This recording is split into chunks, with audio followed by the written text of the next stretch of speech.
அம்மாவிற்கு அன்பை சமர்ப்பிக்கின்றேன்.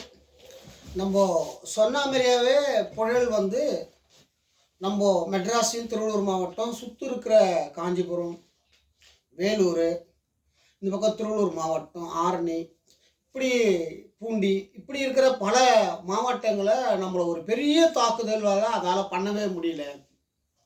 ஒரு பெரிய சாதனை நமக்கு அந்த அம்மா பண்ணியிருக்கிறாங்க. ஆச்சரியமான ஒரு விஷயம் நடந்தது. அவ்வளோ பெரிய விஷயம் நடந்து உலகத்தில் எல்லா தமிழ்நாடு ஃபுல்லாகவே வரலாறு காணாத பயங்கரமான பாவம் வீடுகள் இழந்து எவ்வளோ பேர் ஒரு பெரிய விஷயமா ஆழி. ஆனால் நம்ம சொன்னது மட்டும் நம்ம தமிழ்நாட்டில் மட்டும் நடக்கலை. இந்த இடத்த மெட்ராஸில் சுற்றி இருக்கிற 9 மாவட்டத்துக்கு நமக்கு ஆபத்து நடக்கலை. இதில் ஒரு பெரிய வெற்றியை நம்ம அடைஞ்சிருக்கிறோம். இந்த வீடியோக்குள்ளே இந்த சாதனைக்கு யார் காரணம் முதல்னு சொன்னா அதுக்கு முழுக்க ஆத்மா தான். ஜெயலலிதா என்ற ஒரு பராசக்தி தான் அந்த அம்மா. என்ன சொல்றது, ஒரு பாரத தாயே இந்த மண்ணில நமக்காக அவதரித்து நமக்கு ஒரு சொர்க்கலோகத்தை கொடுத்த ஒரு தாய் தான். இவ்வளோ பெரிய சாதனைக்கு முதல் காரணம் அந்த அம்மாவுக்கு. எத்தனை கோடி ஜென்மம் எடுத்தாலும் அந்த தாய்க்கு நன்றி சொன்னாலும் முடியாத ஒரு சம்பவம் தான் எனக்கு சாதகமாக அம்மா பண்ணியிருக்கிறாங்க. ரெண்டாவது குத்தம்பாக்கம் சக்தி இல்லாமல் அந்த அம்மா ரெண்டாவது அவதாரமாக சக்தி வெளியே வர்றாங்க. ஆதி சக்தியாக வெளியே வந்து கிராம தேவதையாக மாறி செத்து போன ஆத்மாக்களை வச்சு தெய்வமாக்கி ஆட்சி பண்ணுறதான் இந்த ஆதிசக்தி. இந்த ஆதிசக்தி இந்த மண்ணில் இந்த குளத்தில் இருக்கிறதுனால தான் இவ்வளோ பெரிய சாதனை என்னால் பண்ண முடிஞ்சது. இவ்வளோ பெரிய ஆளாக நான் வளர முடிஞ்சு என்னை பாதுகாத்து வளர்க்குறாங்க அந்த அம்மா தான். அந்த அம்மா தான் இவ்வளோ பெரிய வெற்றிக்கு காரணம். இது எனக்கு இந்த வெற்றி எந்த கிடையாது. முழுக்க நீங்கள் யாருக்காக உயிரை கொடுத்து அந்த அம்மாவுக்காக ஓட்டு போட்டீங்களோ அவங்களுக்கு கிடைச்ச மகா வெற்றி, அம்மாவுக்கு கிடைச்ச வெற்றி, இந்த குத்தம்பாக்கம் ஆதிசக்திக்கு கிடைச்ச வெற்றி. இரண்டாவது இன்னொன்று, எம்ஜிஆர், கலைஞர், இவங்க 2 பேர் ஆத்மா, அண்ணாதோர் ஆத்மா, பெரியாருடைய ஆத்மா. இந்த தமிழ்நாட்டை 4 ஆத்மாக்கள் வந்து மறைமுகமாக மக்களுக்காக சேவை செய்து சுபட்சத்தை உருவாக்கின ஒரு மண்ணு. அந்த மண்ணு வந்து இந்த தமிழ்நாட்டில் வாழ்ந்து பீச்சில் இவங்க இருக்கிறதுனால தான், அண்ணாதுரை, எம்ஜிஆர், கலைஞரும் இருக்கிறதுனால தான் அந்த ஆத்மாவுடைய சக்தி நம்மளை இவ்வளோ பெரிய வெற்றிக்கு காரணம். அது வந்து அண்ணாதுரைக்கும் நன்றியை தெரிவிக்கிறேன், எம்ஜிஆருக்கும் நன்றியை தெரிவிக்கிறேன். ரெண்டாவது கலைஞருக்கும் நன்றியை தெரிவிக்கிறேன். அதுக்கப்புறம் பெரியார் வந்து இந்த மண்ணில் ஒரு சாதாரண மனுஷனே கிடையாது. பெரியார் வந்து ஒரு ஏழையை காப்பாற்ற யாரால முடியும்னு சொன்னால் ஒரு சத்திரிய வம்சத்தால் மட்டும்தான் ஒரு ஏழையை காப்பாற்ற முடியும். மிச்சம் யாராலுக்குமே அந்த பவர் இருக்காது. அந்த பவரில் இருந்தனால தான் பெரியார் ஒரு சத்திரியனாக பிறந்து ஆதிராட மக்களுக்கு இல்லாமல் அந்த காலத்தில் ஒரு 50 வருஷத்துக்கு முன்ன குறிக்காரனே சாப்பிட்டு போட்ட இலைக்காக காத்திருப்பான். ஏழை பிராமண செல்வந்தராக இருக்கும் தானிய வைத்திருக்க வீட்டில் போய் ஒரு பிடி சாப்பாட்டுக்காக பிராமணன் காத்திருப்பான். அது மாதிரியே இந்த துணி துவைக்கும் சலுவாளிகளால் கூட இரவு உணவு வந்து தட்டி எடுத்து கொண்டு போய் அவங்க வீட்டில் வந்து காவல் ஒரு இப்படி சாப்பிட்ட பிறகுதான், அது 8 மணிக்கு போன பிறகுதான் அவங்க சாப்பாடையே போடுவாங்க. அது வரைக்கும் வெளியே காத்து கொண்டு இருப்பாங்க அந்த சலுவ தொழிலாளிகள், துணி துவைக்கிற தொழிலாளிகள். அவ்வளோ ஒரு கொடூரமான நிலை இருந்தது. அதே மாதிரி மோனம் அடிக்கிறவங்க, அது மாதிரி எல்லா மதத்திலையும் ஏழையாக இருக்கிறவங்களுக்கெல்லாம் ஒரு கொடூரமான ஒரு வாழ்க்கை அமையப்பட்டது. ஒரு 50 ஆண்டுக்கு முன்னே இது நடக்கப்பட்ட ஒரு சம்பவம், என் கண்ணு முன்னால் நடக்கப்பட்ட ஒரு சம்பவங்கள்லாம், இதெல்லாம் ஒரு கொடூரமான நிலை இருந்தது. இதை அழிச்சவர் யாருன்னு கேட்டீங்கன்னா பெரியார். அந்த பெரியார் வந்து இவ்வளோ பெரிய சுதந்திர மக்கள் வந்து யாராவது கடவுள் ரூபத்தில் மனுஷ ரூபத்தில் வந்து ஒரு ஏழையை வழிகாட்ட முடியுவாங்களா, ஏழைக்கு ஒரு சந்தோஷத்தை கொடுக்க முடியும்னு சொன்னால் ஒரு மனுஷனால் மட்டும்தான் முடியும். அப்போ பெரியார் யாரு? ஆனால் உடம்பு என்பது மதம் என்ற ஒரு பேரை வைக்கிறான், அவ்வளோதான். கடவுள்ன்ற நான் மதம் வைக்கலன்னா இந்த உலகம் ஓயலாது. அப்போ பெரியாருக்கு மதம் என்ற ஒரு பேரை வைக்கிறான், சத்திரியன் என்ற ஒரு பேரை வைக்கிறான். அந்த சத்திரியனுக்கும் அவ்வளோ பெரிய சக்தி இருக்குதுன்றதுக்காக சத்திரியனுக்கும் அவ்வளோ பெரிய சக்தி இருக்குதுன்னு சத்திரியன் வைக்கிறான், பெரியார் வைக்கிறான், மதம் வைக்கிறான். ஆனால் மறைஞ்ச பிறகு பெரியாரும் அழிந்து விடுகிறாரு, மதமும் அழிந்து விடுகிறது. ஆனால் அவருடைய சக்தி அழியவில்லை. அவருடைய சக்தி யாரு அப்படின்னு கேட்டீங்கன்னா 12 ஆழ்வார்கள்ல ஒத்தரா இருப்பவர் தான் பெரியாரா இருப்பாரு நிச்சயம். இல்ல 69 சித்தர்கள்ல 69 அவர் ஒருத்தரா இருப்பாரு, இல்ல 18 சித்தர்ல ஒருத்தராக இருப்பாரு, இல்லைனா கடவுளே வந்து மனித ரூபமா பெரியார் ரூபத்துல பிறந்திருப்பாரு. அப்படியாப்பட்டவங்களுக்குத்தான் இந்த உலகத்துல அழியாமல் செலவைக்கப்படுகிறது. யார் மூலியமானா அப்போ கலைஞர் மூலியமா இது நடக்குது. அப்போ ஒரு சத்திரியனுடைய வம்சத்தை கலைஞருடைய கைப்பற்றதுனால இன்னைக்கு தமிழ்நாட்டில் திமுகவை யாராலுமே அசைக்க முடியாத ஒரு கட்சியா வளர்ந்துக்கிறது. யாரால? பெரியாருடைய சக்தி தான் இவ்வளோ பெரிய விஷயத்துக்கு வெற்றிக்கு கலைஞருக்கு காரணமாக இருந்தது. இன்னைக்கு நம்ம தமிழ்நாட்டு முதலமைச்சரும் அவர் உள்ளத்தில் பெரியாருக்கு முக்கியத்துவம் கொடுத்து இன்னைக்கு தமிழ்நாட்டில் இல்லை உலகம் ஃபுல்லாக பெரியாரை பற்றி பேசுகிறார் ஒரு தமிழ்நாட்டு முதலமைச்சர். ஏன்னு கேட்டேன்னா, சத்தியத்துக்கும் தர்மத்துக்கும் எவன் ஒரு மனிதன் இந்த மண்ணில் ஏழைக்காக குரல் கொடுக்கிறானோ அவனுடைய சக்தி இந்த மண்ணில் அழிஞ்சதா சரித்திரமே உலகத்தில் இருக்காதுடான்ட்டு. இதுதான் அம்பேத்கரும். இதே மாரி அம்பேத்கரும் ஒரு எந்த மதம் இன்னொன்னு தெரியாம மக்களுக்காக குரல் கொடுத்து ஏழை மக்களை சுதந்திரம் கொண்டு வந்து அதுக்கப்புறமா சட்டம் கொண்டு வந்தார் அம்பேத்கர். ஏன் அவர்கிட்ட இதை கொடுத்தாங்க அப்படின்னா, ஒரு பிராமணகிட்ட கொடுத்தாவோ இல்லை உயர்ந்த மதத்துக்கிட்ட சட்டத்தை கொடுத்துருந்தாவோ அவன் அடிமையாக்கியிருப்பான் இந்த உலகத்துக்காக.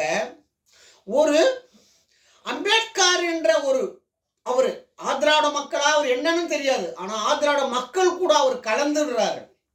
கலந்து இன்னைக்கு தெய்வமா அம்பேத்கர் இருக்கிறாரு. அது இருக்கிறாருன்னா அவர் மதம் என்பது மதத்துக்கு பின்னாடி அது மறைஞ்சு விடுகிறது. அம்பேத்கர் என்ற பேரும் மறைந்துவிட்டாலும் அவர் உள்ள இருக்கும் ஆத்மா தெய்வீகமானதுன்னா அவர் ஒரு சித்தரா இருப்பாரு, அவர் ஒரு மகானா இருப்பாரு. அப்படியாப்பட்ட ஒரு ஆளுக்கு தான் உலகம் ஃபுல்லாரும் செலவைக்கிறாங்க. உலகம் ஃபுல்லா இருக்கும் தலைவர் எல்லாம் அம்பேத்கரை வணங்குறாங்க, பெரியாரை வணங்குறாங்க. ஆனா யாராவது பிராமண குலத்துல இந்த பேரை எடுத்திருக்கிறானா, இல்ல உயர்ந்த மதத்துல யாராவது இந்த பேரை எடுத்திருக்கிறானா? எடுக்கல. ஏன்னு கேட்டீங்கன்னா, அடிமையை மீட்டெடுக்க ஒரு மதத்து கீழே இருப்பனாண்ட கொடுத்தாதான் இந்த உலகத்தை காப்பாற்ற முடியும் என்று பாரத தாய் கொடுக்குறாங்க. அப்போ பாரத தாய்க்கு நேரடியா இருப்பவர்கள் தான் யாரு? அம்பேத்கர், நம்ம பெரியார். அந்த பெரியாருடைய கைப்பற்றி இன்னைக்கு ஆட்சி நடத்துறாருன்னா நம்ம தமிழ்நாட்டு முதலமைச்சர். இதுக்கு மேல ஒரு விஷயம் என்னன்னு கேட்டீங்கன்னா, எல்லாருமே சொல்றீங்க, என்ன சொல்றீங்கன்னா எங்க மதத்துக்கு வந்து மக்கள் தொகை அதிகம்னு சொல்றார் ராமதாஸ். எங்க மக்கள் தொகை அதிகம், நாங்க நாட்டை ஆளுவோம் அப்படின்னு முதலமைச்சர் ஏன் ஆள முடியல உன்னால அப்படின்னு நான் ராமதாஸை கேட்கிறேன். திருமாவளவன் கேட்கிறேன், உங்களுக்கும் மக்கள் அதிகம், ஏன் நீங்க நாட்டை ஆள முடியல? ஒன்று கேட்குறேன், காங்கிரஸ் எவ்வளோ பெரிய கட்சி, ஏன் தமிழ்நாட்டை உங்களால் ஆள முடியல? கண்டுபிடிங்க, ஏன் ஆள முடியலன்னு கண்டுபிடிங்க. பிஜேபி கேட்குறேன், இந்தியா உலகம் ஃபுல்லா உனக்கு பேரும் புகழும் இருக்கிறது, இந்தியாவில் எல்லா ஸ்டேட்டும் பிடிக்கிற தமிழ்நாட்டை ஏன் அசக்கி கூட உங்களால் பார்க்க முடியல பிஜேபியால்? இதுதான் திமுகவுக்கு பயங்கரமான சக்தி இருக்கிறான்னு சொல்றேன். ஏன்னு கேட்டீங்கன்னா, இந்த உலகத்தில் கலைஞர் பிறந்த உடனே முதல் கலைஞர் கிட்ட தான் இருந்தவங்க மொத்த பேருமே. அதுக்கப்புறம் தான் எம்ஜிஆர் கிட்ட போனவங்க. ஆனா எம்ஜிஆர் கிட்ட 2வது ஆட்டி போய் 3வது ஆட்டி திரும்பி கலைஞர் கிட்ட வாசுப்படியாண்ட நின்று இன்னைக்கு கோடீஸ்வரன் லட்சாதிபதியா வாழ்ந்து கொண்டு இருக்கிறான். யாரால? திமுக அரசால. அப்போ திமுகவுக்கு எவ்வளோ பெரிய சக்தி தமிழ்நாட்டில் இருக்குது பாடுறான்னு சொல்கிறேன். தமிழ்நாடுன்றத ஒரு சாதாரண விஷயமே கிடையாதுறான்னு சொல்கிறேன். அப்படியாப்பட்ட கட்சியே ஒரு ஜெயிக்காதவன் யாரு? ஒண்ணுமே கட்சியே நத்தாதவன். பழக்கருப்பையா, சவுக்கு சங்கரு, இன்னும் சொல்ல போனா சீமா கட்சியில் இருக்கிறாரு. கட்சியில் இல்லாதவங்க ரோஜா, இந்த ரோஜான்ற கஸ்தூரி, அப்புறம் ஒரு சின்ன பையன், இன்னும் சட்டத்தில் ஒரு கட்சியை நடத்தாதவன் திமுகவை பற்றி தரக்குறைவா பேசுகிறான். இந்த வீடியோக்கள் எப்படா வெளியிடுறான் கவர்மெண்ட்டுன்னு கேட்குறேன். கவர்மெண்ட்டுக்கு நம்ம ஓட்டு போடுறோம். முதலமைச்சர் தான் நம்ம நாட்டினுடைய தலையெழுத்து மாத்துறவர். ஆனால் ஏன்டா நீங்கள் சட்டம் கொண்டு வரலன்னு கேட்குறேன். இவனெல்லாம் ஏன்டா பேச உரியன்னு கேட்குறேன். சீமா பேசுறா, கட்சி நடத்துறாரு, அது பேசட்டும், நான் தப்பு கிடையாது. எந்த கட்சியும் இல்லாமல் மக்களை ஒரு குழப்பத்தை உருவாக்கி ஒரு கீழ்த்தரமான ஒரு மெசேஜ்களை கவர்மெண்ட்டை பற்றியும் முதலமைச்சரை பற்றி பேசுறதுக்கு நாட்டில் எவனுக்குடா உரிமை இருக்குன்னு கேட்குறேன். மக்களாட்சினா என்னடான்னு கேட்குறேன். மக்களாட்சினா என்னடா? மக்களாட்சினா எல்லாமே பேசுமா உலகத்தில் மொத்த பேருமே? மக்களாட்சினா எலெக்ஷனே தேவையில்லையாடான்னு கேட்குறேன். எலெக்ஷனே தேவையில்லை, எதுவுமே தேவையில்லை. அவன் பாட்டுக்கு அவன் போர் முன்னாடி சண்டையிட்டு அவன் ராஜா வாங்கிக்கலாமே. அப்போ என்ன எலெக்ஷன் வைக்கிறேன்னு கேட்குறேன் நம்ம இந்தியாவில். இதுக்கு முதல்ல முடிவு கட்டணும்னு சொல்கிறேன். இந்த மாதிரி அந்த கஸ்தூரின்றவனுங்களுக்கு ஒரு 10 வயசு பையனை கூப்பிட்டு பேட்டி எடுத்து ஒரு கட்சி கேவலமாக பேசுகிறீங்களே, உங்களுக்கெல்லாம் என்னடா சொல்கிறதுன்னு கேட்குறேன். நான் எனக்கு கோவம் வருதுறான்னு சொல்கிறவங்களாம் அசிங்கமாக பேசணும்டான்னு சொல்கிறேன். அதனால தான் ஜெயலலிதா அம்மா என்ன பண்ணாங்கன்னு கேட்டிங்கன்னா, ஆம்பளையை செருப்பால் அடித்தாங்கடான்னு கேட்குறேன். உங்களெல்லாம் அந்த அம்மா கண்டி இருந்திருந்தா உங்களை தொலைக்கியே தொங்க விட்டு செருப்பால் அடிப்பாங்கடான்னு கேட்குறேன். சட்டத்தை தரைக்குறா பேசுறதுக்கு உங்களுக்கு யாரோட உரிமை குத்துதுன்னு கேட்குறேன் நாட்டில். அப்போ ஓட்டு போடுறலாம் முட்டாளடா கேட்குறேன். டிஎம்க்கு ஓட்டு போடுறலாம் முட்டாளு, பிஜேபிக்கு ஓட்டு போடுறலாம் முட்டாளு, அதிமுக ஓட்டு போடுறலாம் முட்டாளடான்னு கேட்குறேன். நீங்களும் அறிவாளிங்களாடா கேட்குறேன். 10 பைசாவுக்கு உதவாதவன் வீட்டு குடும்பத்தையே காப்பாற்ற முடியாது, தெருவில் ஒரு 10 பேரை காப்பாற்ற முடியாத நீ சட்டத்தை பற்றி பேசுறதுக்கு முன்னாடி யோகித்து இருக்குன்னு கேட்குறேன். உங்களுக்கெல்லாம் பேசுடா. ஒரு கட்சி நடத்து பெருசா அந்த கட்சி நடத்து, வா பேசு, உனக்கு தப்புன்னு சொல்லு. அதுக்கு தான் நான் பேசுறேன். என்ன பேசணும்னு கேட்டேன்னா, இன்றைக்கு சட்டம் நாளைக்கு மாற்றம்டான்னு சொன்னேன். சட்டம் கண்டி மாத்தலடானா நம்ம முதலமைச்சருக்கு ஆபத்துறான்னு சொல்றோம், நம்ம இந்தியா பிரதமருக்கு ஆபத்துறான்னு சொல்றேன். இது மாதிரி கஸ்தூரி கிஸ்தூரிலாம் சட்டம் கொண்டு நான் என்ன சொல்றேன்னா, நீ சட்டத்தை பேசு. உனக்கு வாய்ப்பு கொடுக்குறாங்க 5 வருஷத்துக்கு ஒரு வாட்டி எம்எல்ஏ நிற்கிறதுக்கு, வா எம்எல்ஏ நில்லு, சட்டத்தை மாத்து. சும்மானா மக்கள்கிட்ட பேசிட்டு மக்களை ஏமாத்தி ஒருத்தங்கிட்ட பணத்தை வாங்கி லட்சாதிபதி ஆகின்னு ஒரு கட்சியை கீழ்த்தரமா பேசுறீங்களே, உங்களுக்கெல்லாம் நான் என்னடா சொல்றதுன்னு தெரியல. நான் ஒரு படிக்காதவன்.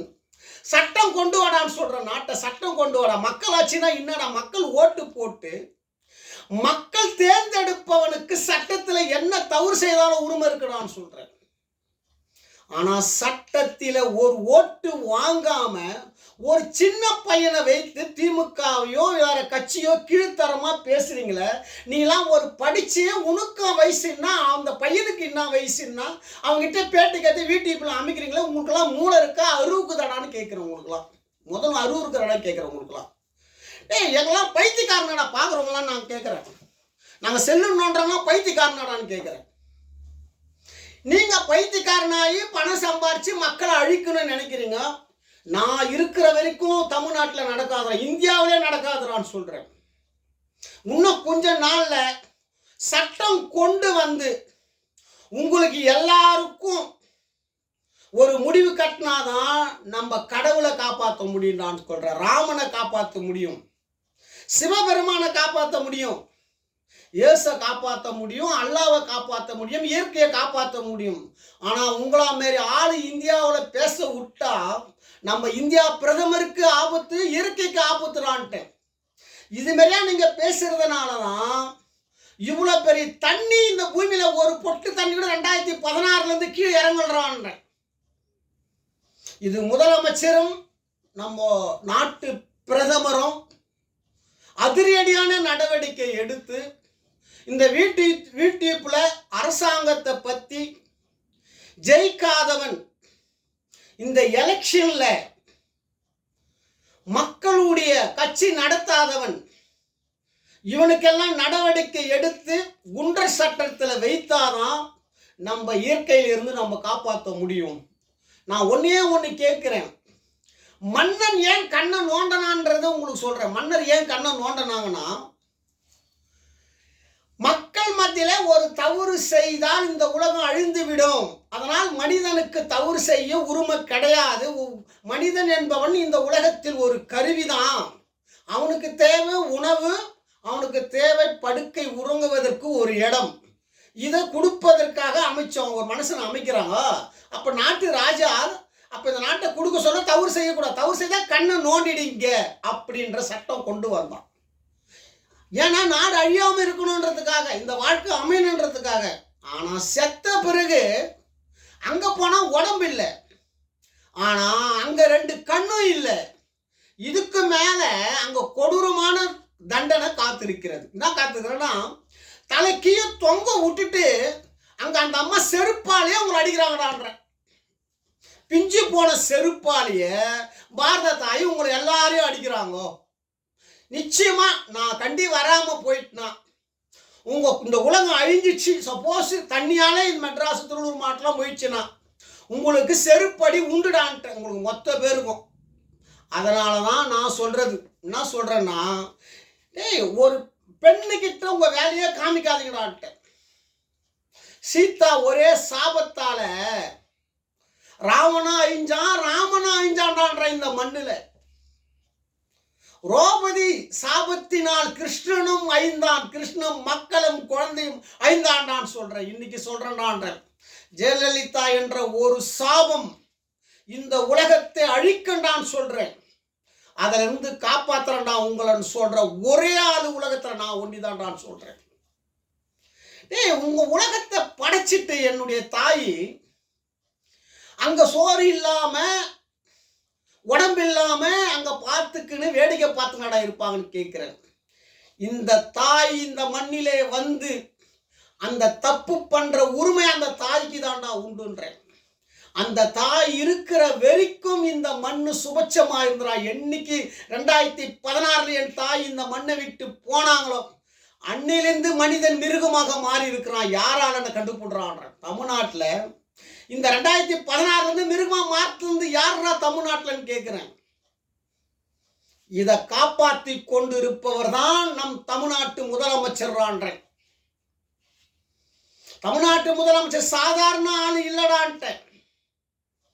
இதுக்குதான் சொல்றது, 1% தான்டா மக்கள் தொகை கொண்ட கட்சிடான்னு சொல்றேன் திமுக, அவங்களுடைய மதமே. ஆனா உங்களால யாராலுமே அசைக்கவே முடியலடான்னு சொல்றேன் டிஎம்கே. இயற்கை என்பது நம்ம முழுக்க முழுக்க சப்போர்ட்டா இருக்குடா. ஸ்டாலின் முதலமைச்சர் இருக்குடான்ட்ட நம்ம வீட்டுல. அந்த வீட்டுல இருக்கிற பெண் சக்திடான்ற, சாதாரண சக்தி இல்லடா, துர்கா என்ற ஒரு சக்திடான்ட்ட. இந்த துர்கா பூஜை வச்சாங்கன்னா மொத்த தெய்வம் ஒன்னாயிடும். எதுக்குடானா இந்த நாட்டை காப்பாத்துறதுக்கு தலைவியா இருக்கிறது தான் துர்கா. அப்படியாப்பட்ட துர்கா தேவியே அவங்க வீட்டுல பிறந்துட்டாங்கடான்ட்ட. அதனாலதான் திருமணம் பண்ணி கலைஞருடைய குடும்பம் இன்ன வரைக்கும் அழியாம இருக்குதுடான்ட்ட. இன்னைக்கும் ஸ்டாலினுக்கு பக்கபலமா துர்கா தேவி இருக்கிறாடா. நீங்க யாருமே எதுவுமே அசைக்கவே முடியாதுடான்ட்ட. நீ எத்தனை விஜய்வா, எத்தனை கஸ்தூரிவா, எத்தனை பேர் டிஎம்கே எதுக்குடான்ற. ஆனா டிஎம்கே ஒண்ணு இல்லைனா இந்த உலகத்துல யாருக்குமே வேலை கிடையாதுடான்ட்ட. இதுல நான் தாண்டா ஜெயிப்பேன்னு சொல்றேன். கன்ஃபார்மா நம்ம முதலமைச்சரும் பிரதமரும் நம்ம நாட்டை காப்பாற்றுவாங்க. இயற்கையில இருந்து நம்மளை வாழ வைப்பாங்க. நான் இந்த அளவுக்கு சாதனை பண்றேன்னு சொன்னா இவங்க என்னுடைய வீடியோவை வெளியிடுறதுனால தான் என்னால் இவ்வளோ பெரிய சாதனை என்னால் பண்ண முடியுது. முதலமைச்சருக்கும் நம் நாட்டு பிரதமருக்கும் என் மனமார்ந்த நன்றியை தெரிவிக்கிறேன். மக்களால் நான், மக்களுக்காக நான். இன்றைய சட்டம் நாளைய மாற்றம்.